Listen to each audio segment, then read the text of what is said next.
ভারতের হামলার জবাব দেবে পাকিস্তান। ভারত পাকিস্তান উত্তেজনা এখন এমন এক অবস্থায় আছে যেখানে যে কোনো সময় লেগে যেতে পারে দুপক্ষের মাঝে ভয়াবহ যুদ্ধ।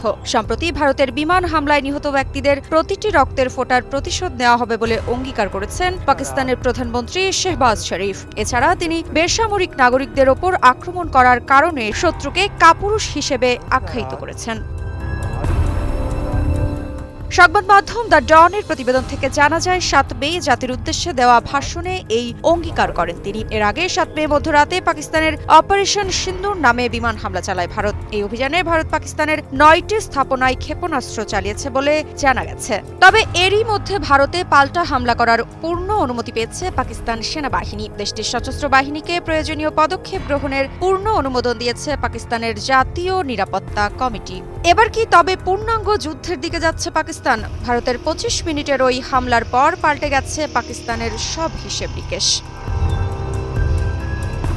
এদিকে জাতির উদ্দেশ্যে ভাষণে শেহবাজ জানান, এটি সেই কাপুরুষ শত্রু যারা নিরস্ত্র বেসামরিক নাগরিকদের ওপর আক্রমণ করে এবং নিজেকে আরও শক্তিশালী মনে করে। কিন্তু পাকিস্তান গত রাতে প্রমাণ করেছে যে পাকিস্তান জানে কিভাবে তার প্রতিরক্ষায় উপযুক্ত জবাব দিতে হয়। জাতি সশস্ত্র বাহিনীর সাহসিকতা ও শক্তির প্রতি শ্রদ্ধা জানায়। তিনি আরও জানান, পাকিস্তান বিমান বাহিনী ভারতীয় বাহিনীর এত ক্ষতি করেছে যে তারা এই ক্ষত সহজে সারাতে পারবে না। তিনি আরও বলেন, পাকিস্তানি সেনাবাহিনী শত্রুকে নতজানু করতে মাত্র কয়েক ঘন্টা সময় লেগেছে। আল্লাহর কৃপায় আমাদের বিমানগুলো আকাশে এমন ঝড় তুলেছিল যে শত্রুরা চিৎকার করে উঠল। ভারতের গর্ব ছিল এমন ৫টি যুদ্ধ বিমান এখন কেবল ছাই ও ধ্বংসস্তূপে পরিণত হয়েছে। এদিকে ভারতের কাপুরুষোচিত আক্রমণে ২৬ জন নিরীহ বেসামরিক নাগরিক নিহত এবং ৪৬ জন আহত হয়েছে। ভারতকে তাদের বিমান হামলার পরিণাম ভোগ করতে হবে হুঁশিয়ারি করে প্রধানমন্ত্রী শেহবাজ বলেন, হয়তো তারা ভাবছিল আমরা পিছু হটব, কিন্তু তারা ভুলে গেছে যে এটা এমন একটা জাতি যারা তাদের দেশের জন্য লড়াই করতে জানে।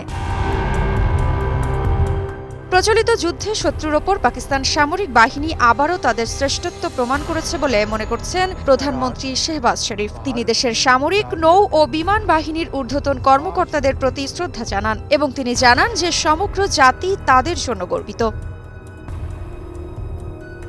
সব মশার বিরুদ্ধে সুরক্ষা দিতে এলো বসুন্ধরা এক্সট্রিম অ্যারোসল, মশার বিরুদ্ধে এক্সট্রিম সুরক্ষা। এদিকে সংবাদ মাধ্যম বিবিসি জানিয়েছে, শেহবাজ শরীফ ভারতের হামলাকে কাপুরুষোচিত বলে নিন্দা করেছে। তিনি জানান, পাকিস্তান গত রাতে দেখিয়ে দিয়েছে যে তারা পাল্টা লড়াই করতে জানে। ১ ঘন্টার মধ্যে নিয়ন্ত্রণ রেখায় ভারত ও পাকিস্তানের মধ্যে কার্যত সীমান্তে অবিরাম যুদ্ধ হয়েছিল, যেখানে সেনাবাহিনী তাদের সাহসিকতা প্রদর্শন করে লড়াই করেছিল। তারা আক্রমণকারী ও শত্রুদের বিমান ধ্বংস করে দিয়েছে। প্রধানমন্ত্রী দিল্লির উদ্দেশ্যে বলেন, পাকিস্তানি সেনাবাহিনী ভারতীয় বিমান ভূপাতিত করেছে, অথচ এই বিষয়ে দিল্লি কোনো মন্তব্য করেনি।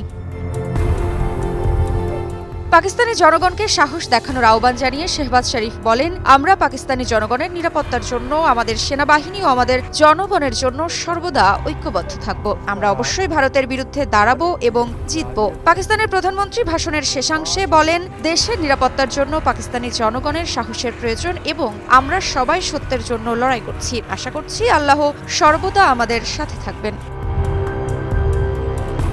এদিকে বিশ্লেষকরা বলছেন, পাকিস্তান তার সামরিক কৌশলে ছোট আকারের কৌশলগত পারমাণবিক অস্ত্র ব্যবহারের কথা বলে রেখেছে। মৃত্তিকা বিশ্বাস, নিউজ 24।